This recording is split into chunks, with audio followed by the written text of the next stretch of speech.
கங்கை கொண்ட சோழன், கடாரம் கொண்ட சோழன், மும்முடிச் சோழன், உத்தமச் சோழன், வீர சோழன், பூர்வதேசன் முதலிய பட்டங்களுக்கு சொந்தக்காரன் மதுராந்தகன் என்ற ராஜேந்திர சோழன்.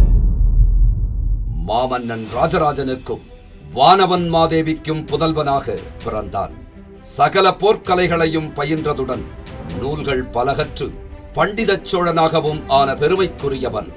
20ஆம் வயதில் இளவரசனாகி புலிக்கொடி ஏந்திய சோழப் பேரரசு படைகளுக்கு தலைமை தாங்கி பல போர்களை தந்தைக்கு பதிலாக முன்னின்று களமாடிய வீரதீரன். கிபி 1012 முதல் 1022 வரை இலங்கை மற்றும் இந்திய பகுதிகளுக்கு படையெடுத்துச் சென்று வெற்றி கொடி நாட்டிய மாவீரன். மைசூர் பகுதியான வனவாசி, ஹைதராபாத்திற்கு அருகேயுள்ள கொள்ளிப்பாக்கை, வடக்கு கர்நாடகத்தில் உள்ள சாளுக்கியர்களின் இரட்டைப்பாடி 7.5 இலக்கம், தெற்கு மகாராஷ்டிர தலைநகரான மன்னை கடக்கம், இலங்கையின் அனுராதபுரம், காவேரி உற்பத்தியாகும் குடமலை நாடு, மாலத்தீவு மற்றும் லட்சத்தீவுகளின் பல பகுதிகள், சாந்திமத்தீவு ஆகியவற்றை கைப்பற்றினான். கலிங்கம் மீதும் போர் தொடுத்தான். தென்னிந்தியாவின் பல முக்கியமான பகுதிகளை கைப்பற்றிய பின்னர் தெற்கு சத்தீஸ்கரின் சக்கரக்கோட்டம், பீகார், தங்காதசாரல், வங்காளதேசம் என கங்கை கரை வரை சென்று போரிட்டான். வென்றான். கங்கை நீருடன் தாயகம் திரும்பினான். தமிழர்கள் நெடுங்காலமாக வணிகம் செய்து வந்த கடல் வழியில் பல இன்னல்களை உருவாக்கிய ஸ்ரீ விஜய மன்னனை ஒடுக்க கிபி 1025 அலைகடல் நடுவுள் பலகலம் செலுத்தி 12க்கும் அதிகமான துறைமுக நகரங்களை கைப்பற்றியதோடு பாலேம்பாங் நகரையும் முற்றுகையிட்டார்.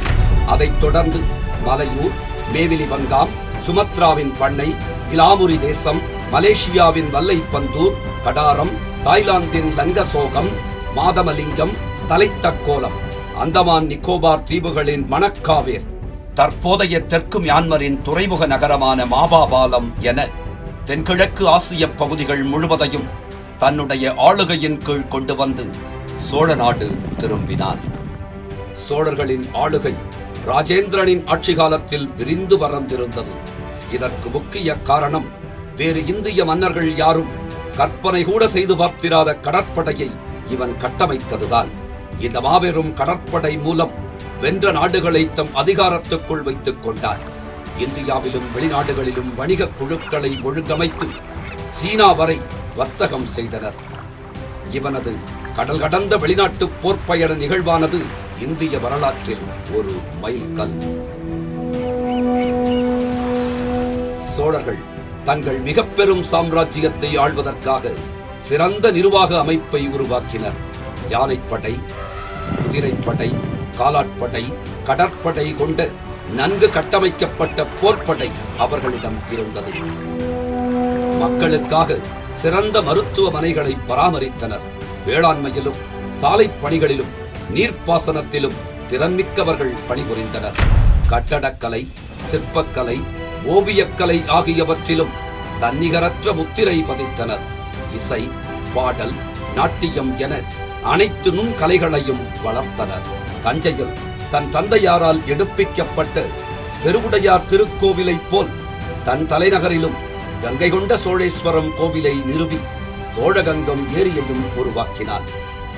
மேலும் முடிகொண்ட சோழன் திருமாளிகை, கங்கை கொண்ட சோழன் மாளிகை, சோழ கேரளன் திருமாளிகை என்ற பெயர்களில் இங்கு பெரிய அரண்மனைகள் கட்டப்பட்டிருந்ததாக கல்வெட்டுகள் குறிப்பிடுகின்றன.